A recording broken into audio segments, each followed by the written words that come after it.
you have a credit card? Well, your answer is probably no, but you probably know someone who does have a credit card. In fact, a lot of you probably have parents who have credit cards. Credit cards are very common in our society nowadays. Most Americans have a credit card. In fact, if you go out on the street and ask someone if they have a credit card, 90% of people will say yes. My parents have credit cards. They have loans, they have mortgages, they have car payments. I've been around debt my entire life. Debt is very commonly accepted, and even though I've been around it, I found that I don't know much about debt. So over the past few weeks, I took a deep dive into the study of debt in America, its history, the dangers of credit cards, and the dangers of debt, and how to stop accepting it as something common. According to Lyle Gia's article in the Journal of Personality, Americans owe over $1 trillion in credit card debt. And because of fees and interest, they incur $100 billion yearly on top of that credit card debt. That has increased a lot over the past few years, going from $71 billion in 2015 to $1.129 trillion in 2023. It has not always been this way though, and just under 100 years ago, we didn't have credit cards at all. In the 1950s, the first credit card was invented.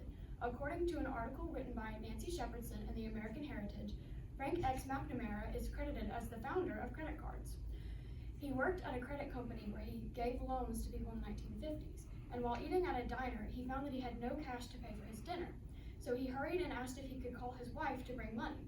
While he was sitting and waiting for her to come with the money, he tried to think of a way to stop this inconvenience from happening in the future. While thinking, he thought, well, what if there was a card that gave us a no-cash solution to paying with cash? He brought it up to his attorney, Ralph Schneider, and Ralph Schneider and him worked together for the next few weeks to create the credit card. Within a year or two after this, the Diner Club credit card was created, and over 200 people were using it. This card was the only credit card that was used up until 1959. This credit card was not at all like the credit cards we have today. It was a paper card that was more like a punch card that you would get at Starbucks. In 1959, American Express heard about the credit card and decided they wanted a piece of the pie. They made the first plastic credit card, which immediately became more popular than the Diners Club credit card and thus caused the rise in debt. It's not just credit card debt that is causing Americans to have so much debt, however. They also have $1.73 trillion in student loan debt. According to a report by Sandy Baum, Sallie Mae was created in 1972, and it caused student loan debt to skyrocket. Before then, people were not known to have debt when going to college. If you didn't have enough money to go to college, you just didn't go to college. The average American has over $90,000 in debt. Credit cards, student loans, mortgages, car payments, and other types of loans make up this debt. Credit cards, however, are the leading cause of debt. According to an article by Amanda Mole for the Atlantic Monthly, the main danger of credit cards is that you buy what you can't afford. When you have a credit card, you think, well, I have unlimited money. I can just swipe now and pay later. But this results in overconsumption. People tend to pay hundreds of millions of dollars in things that they can't afford. And interest causes it to the price to increase drastically. A chair that only costs $100 can end up costing the person at least $300 over the course of a few months. That's 3 times as much as what it would have originally been had they just bought it with cash. Marketing makes it even worse. It feels like you can't live without a credit card. Have you ever heard someone tell you that you can't buy a house without a credit card, or that you can't rent a hotel room without a credit card? Well, that's simply marketing. They've told people that you need a credit card to survive, but you don't need one. You don't need debt at all. You can pay for everything with cash. Credit card marketing conveniently leaves out that the amount of time it takes to pay back the money that you buy with a credit card. Over $100 can take a few months or years to pay back. After that time, the debt cycle is likely to continue because you're likely to buy more with the credit card.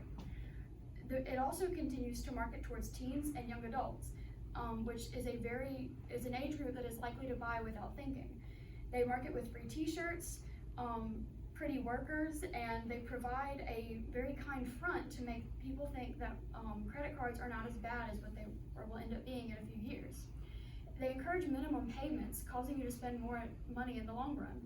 Because minimum payments do not pay back what you're paying for with a lot of money, you end up paying 3 times as much as what you would have paid originally. According to Michael Morehouse in his academic journal, debt is linked to materialism, self-control, and impulsivity. You start to view everything materialistically whenever you accumulate a lot of debt, and you also lose your self-control and start to think impulsively. Accumulating so much debt causes you to live paycheck to paycheck. You stop having money for essentials, and if you only have a little bit of debt, you may not have enough money to pay for leisure items. Debt is dangerous, and it's hard to escape. It's new and hasn't been around for that many years, but with marketing, it's felt like it's been around for forever, and it feels like a requirement. You can get through life without debt and with just cash. All it takes is a little bit of elbow grease and budgeting.